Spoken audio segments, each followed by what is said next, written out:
আলহামদুলিল্লাহ সুম্মা আলহামদুলিল্লাহ, আল্লাহ তাআলার অশেষ মেহেরবানি। আল্লাহ সুবহানাহু ওয়া তাআলা আমাকেও ভালো রেখেছেন, সুম্মা আলহামদুলিল্লাহ। আলহামদুলিল্লাহ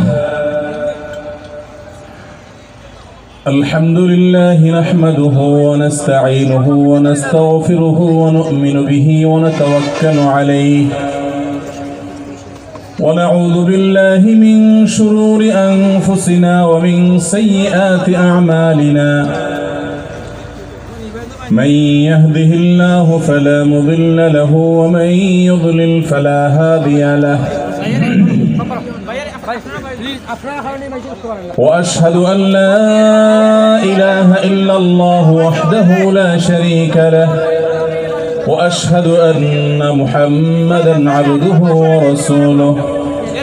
أرسله بالحق بشيرًا ونذيرًا وداعيًا إلى الله بإذنه وسراجًا منيرًا أما بعد فقد قال الله تبارك وتعالى في كلامه المجيد وفرقانه الحميد بعد أعوذ بالله من الشيطان الرجيم بسم الله الرحمن الرحيم سبحان الذي أسرى بعبده ليلا من المسجد الحرام إلى المسجد الأقصى الذي باركنا حوله لنريه من آياتنا إنه هو السميع البصير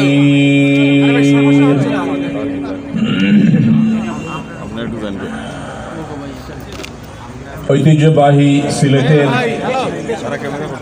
করুয়া উসমাননগরে আয়োজিত আল ফালাহ ইসলামী জনকল্যাণ পরিষদ কর্তৃক আজকের এই দাওয়াহ আয়োজন, আলোর পথের সম্মানিত সভাপতি, বিজ্ঞ পরিচালক, উপস্থিত ওয়াজিবুল ইহতিরাম সম্মানিত উলামায়ে কেরাম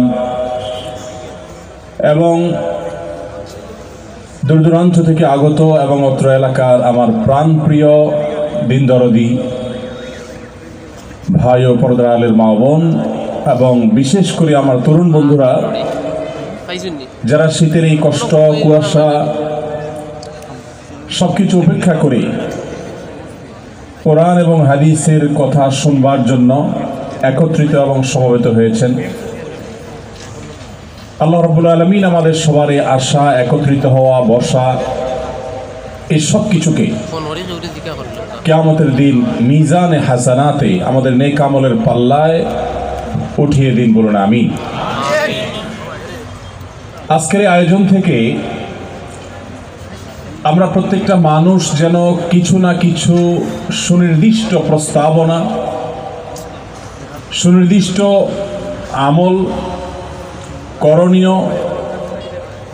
এবং বর্জনীয় কাজ ছাড়ার সংকল্প, এগুলোর সাথে নিয়ে যেন আমরা আমাদের বাড়ি ফিরতে পারি, আমরা যেন এই অনুষ্ঠান স্থল ত্যাগ করতে পারি। আল্লাহ রাব্বুল আলামিন আমাদের সবাইকে সেই তৌফিক দান করুন। তাহলে একেবারে শুরুতেই আমরা আপনাদেরকে স্মরণ করিয়ে দিতে চাই, আমরা এখানে এসেছি কিছু কথা শুনবার জন্য, জানবার জন্য। সেটা কোনো ব্যক্তির কথা নয়, কোরআন এবং হাদিসের কথা। অতএব আল্লাহ সুবহানাহু ওয়া তাআলার নির্দেশ, নিষেধ, নবী সাল্লাল্লাহু আলাইহি সাল্লামের দিক নির্দেশনা, সেগুলোকে আমরা আমাদের ভেতরে ধারণ করে, আমলের সংকল্প করে, নিজের ভেতরকার কোনো সংশোধনী